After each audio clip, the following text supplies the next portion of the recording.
Well, for more on the latest consumer trends in China, let's bring in CGTN's global economics analyst, Saruhan Hatipoglu. Welcome back to the show. Hi, Rachelle. So clearly a lot of spending power in the hands of young Chinese. Tell us about some of the new trends you're seeing in their consumption habits and why it's happening. Well, it's happening, I think, because of the one-child policy that went along for 35, 36 years. But these children were without siblings. Now they're adults. They have money. They're going out there. They have their parents' money, too, and they're spending. And also the social media. There's a misperception here in this country that because there's no Facebook, Twitter, or Google, that Chinese people are not following what's happening around the world, all the new consumer patterns, trends that are emerging. But they have WeChat, Weibo, they have Baidu, so they are doing that, and they're sharing the pictures, they're seeing all these new trends, and they're spending. And obviously businesses are watching and wanting to get in on all this action. So what sort of business opportunities come with this consumption upgrade? It's almost limitless.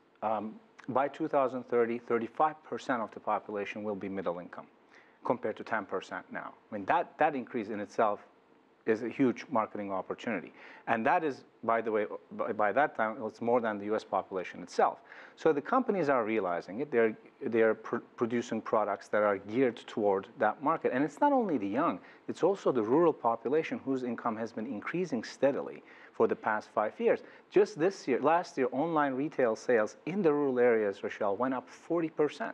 That's a huge increase. Well, we've certainly seen a boost when it comes to the internet in rural areas, and they're trying to get them more involved in e-commerce. How important is that, adding that rural push?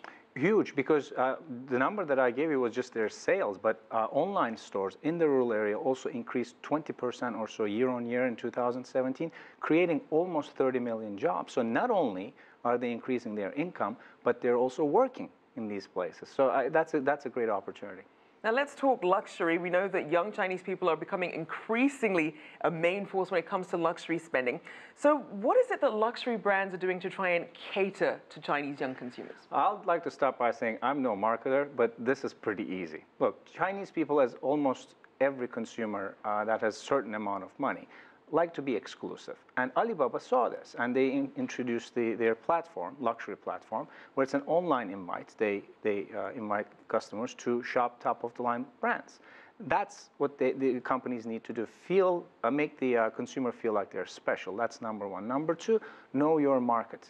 Know your market. If you're a foreign company, you're advertising here in the United States or in Europe, you go to China, you can't do the same thing. There's cultural issues here they have to watch. And focus on the luxury segments. Don't jump at once.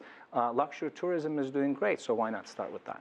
Now, it's interesting because China really has a history of being a culture of savers, and now you have a lot of these big spenders coming out. How do you think, especially with China's push for a more consumption-led economy, how do you think that's going to impact China's economy in the long term? Well, that is actually that has been the plan for a long time. If you look at the shift has been happening from investment-based to consumption-based. So 39% of GDP was consumption. And that has increased 4 years in a row now. So that is good in that this group of consumers are coming in with spending power, and they're spending. They're going to be contributing to the economy. Of course, there will be roadblocks along the way. China is also introducing new measures to restrain some of the excesses in the economy. So it's not going to be a linear line, but over the long term, this is a very good trend that's happening. Now, what about concerns about debt, just very quickly? Yes. Mortgage-based household debt, that's a big concern, increased to 44% of GDP this year. That ratio was 30% 5 years ago. So that is a big concern to me. Overall in the economy too, that ratio is pretty high. The government is introducing and will continue to introduce measures. One of them is the rental loans, for example. They're offering to people without a collateral and lower than a mortgage rate to rent, not buy houses. So similar measures are going to be implemented to reduce that ratio. Well, thank you as always for your insights. Saruhan Hatipoglu, CEO of BERI and our global economics analyst.